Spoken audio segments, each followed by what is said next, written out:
Hello and welcome back to the Real Estate Roundup podcast. And in today's episode, we're going to be discussing with you guys how you can actually evaluate the value of your property if you're going to actually sell your home. So, in today's episode, we're going to be discussing how a real estate agent values your property and what goes into that valuation process. So, my name is Kobe Zinn, and I'm joined here today by Tony Flores, who is a real estate agent based in San Antonio, Texas. So, Tony, how are you doing today? Doing awesome. How are you doing? I'm good. I'm preparing to fly out for a conference here in the weekend, so really excited. But I'm ready to really kind of dig into today's episode, which is explaining to sellers or people looking to put their home in the market how a real estate professional values their property. So, Tony, why don't you kind of walk us through what that process looks like and what goes into the actual valuation of somebody's home? Awesome. Yeah, thanks for this opportunity. A lot of sellers have a general idea of what their property could be worth because what they typically would do is they'll look at, what are the neighbors' houses selling for right now when a property comes up for sale in the neighborhood. Typically, the homeowner is curious, what are they selling their house for? They know what they paid for their house, so they're curious what the neighbor's house is selling for. Well, of course, the selling price is what they're thinking is it's really like the listing price. That's the asking price. And during right now, there's a lot of different negotiations going on. So we got an asking price, and then at how long it's going to stay on market is a something that's something that would be concerning to them if they have a need to move, like if they had to move to another location, whether it be for work or it be for other reason, family, different things like that. So what I'm going to do is I'm going to walk through kind of what I look at, the data that I pull, and how I can help narrow the pricing model down for the seller. Okay. So typically what a seller would do is they'll have an idea. They'll look at the Zillow. Usually the county appraisal is typically much lower than like the Zillow value. And they use Zillow is a data aggregator. So what that means, and there's different models like that. They use a pricing model that isn't necessarily accurate, but it'll say it's an estimate. In the Zillow calls it a Zestimate. And there's an ongoing joke that I hear from people saying the A in Zillow stands for accuracy. So use that for, it's like a little joke, right? Because what's important is that somebody gets a trusted real estate agent, a realtor, to look at different things. So if you think about it, just in your house, from your house to the next house to across the street, just widen that out. When you see different homeowners taking care of their property, and by one homeowner is going to take care of everything that's in that property. They're going to make sure they're going to get everything squared away. There's not going to be like a blade of grass out of place, right? And then there's other ones that are not going to be take care of that property as much as the others because for different reasons, right? There might be a little bit there might be concerns about what they can afford. Can they afford to get a something repaired on the backside of their house or different things like that? Sometimes it's just pride of ownership. Someone has a super high pride of ownership, and others just have, they're just happy to own a house, and they're only going to fix what needs to get fixed. They're not necessarily going to update the house. So you might be living in a house maybe that was built in the 80s, built in the 90s, built in the 2000s. Well, we're coming up on 2025. And what are the standards of the buyers that are looking for that house, right? So if the standards of the buyers that are looking at houses, they might be looking for 2025 standards. So in our example about your neighborhood and your neighbors and how they're taking care of that house, Zillow And the county appraisals, they don't take into how people are caring for their properties. They're just looking at just basic cookie cutter values of houses in the general area, and not necessarily how well those houses are maintained or updated, right? So the way I do a comparative market analysis, which is referred to as a CMA, just for simplicity purposes, a CMA takes, so I typically will capture a neighborhood area, depending on how big the neighborhood is, right? The neighborhood and some a little bit outside of that. The important thing to do when I'm pulling a CMA is I've got to look at, and this is the way I was trained, right? I've got to look at houses that are built in a 10-year window, which means if this house was built in 2015, I'm going to look at houses built from 2010 to 2020, and that's going to be the sample pool that I pull from. That's a 10-year window houses, and I'm also going to look at the square footage of the house. So what I'm looking at is I'm looking at not everything in a like just a 10-year window. I'm only looking for houses that are 15% in higher square footage and 15% lower square footage. So that gives me essentially 30% to work on. My subject property, the seller's property, should be right there in the middle. So I'm pulling, just for simplicity's sake, if it's a 2,000 square foot house, I'm going to multiply 2,000 times 0.85. That's 15% less. And I'm multiply 2,000 times 1.15. I'll get those two numbers, and that's my sample. So square footage and year built. All right. And then I'm going to dig into, okay, so now I've got my pool of houses. I've got the neighborhood, I've got the year they were built, and I've got the square footage. That is a good sample. The other thing that I'm pulling is I'm pulling 6 months of sold data. When I pull 6 months of sold data, that's going to be recent sales. The most recent sales, something that sold in 2021, doesn't really affect what things are happening today. So what that's going to do is help me understand what the buying patterns are in the last 6 months. If I pull further than that, there's other stuff. Interest rates might have been different 6 months from then. So that's my sample. And once I pull that information, now I'm going to go drill down house by house. I'm going to look at the best house that sold for the highest price. I'm going to look at that. I'm going to say, what's different about this house? What made it sell for the highest dollar? Okay. And the way my CMA is kind of partitioned out, we go by sold dollars per square foot. Why was that dollar per square foot the highest? And in some cases, it's because there's just been improvements. It could have possibly had a pool or something else that made it unique. Now, here in San Antonio, there's not a whole lot of houses that, in it percentage-wise, that have pools, but that will increase the value in some cases, but in other cases, not. It's kind of negligible. But I'll look for anything that's outstanding. So I'll look at the ones that sold for the highest dollar per square foot and the lowest dollar per square foot. In some cases, if the house was really outdated, then I have to throw it out. So I combine that and I do an analysis on those different houses. The other important thing to do besides pulling this data is also pull out data that is what's currently on market.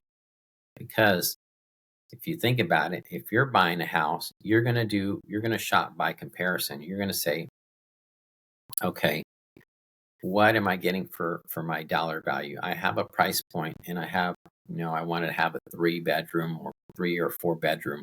So now out of those, it's like you're looking at a menu. Now, what do I get to choose? What do I get to get? For my dollar, I want to have the best value, right?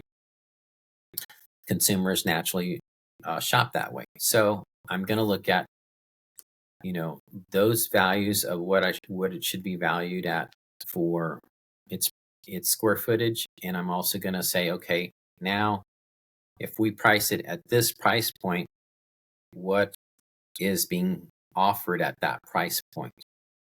How do we compare to that property? So it's gets a little bit more complicated. I mean, the other thing is we want to find out how many, in my area, in my seller's area, what are the days on market? How long could potentially this house be on market and get sold? The other thing is seasonality, right? A lot of times, if we're selling a 4 or 5 bedroom, well, typically, when are those buyers looking for a 4 or 5 bedroom? Typically, that's going to be someone with a large family, and they're going to be wanting to move during the end of the school year and before the beginning of the next school year. So seasonality does play into, because nobody wants to be moving houses, a big family, during you know during Thanksgiving, during Christmas, during New Year's, post holiday. Everyone's, you know the activities, the kids are in sports, the kids are going to dance recitals and all sorts of other things. So seasonality plays parts in it. Is the timing to sell the house the right time for that particular size of house? Um, that's also that's also a question to ask. Is this the best timing to get the best price? So there's so many different factors that go into pricing a house. There's not an easy answer, and that's why it's important when you talk to a real estate agent, when you talk to your realtors, like, what are we considering? What are we taking into account? So it's going to be a lot of different factors. And what I want to do is I want to price that house.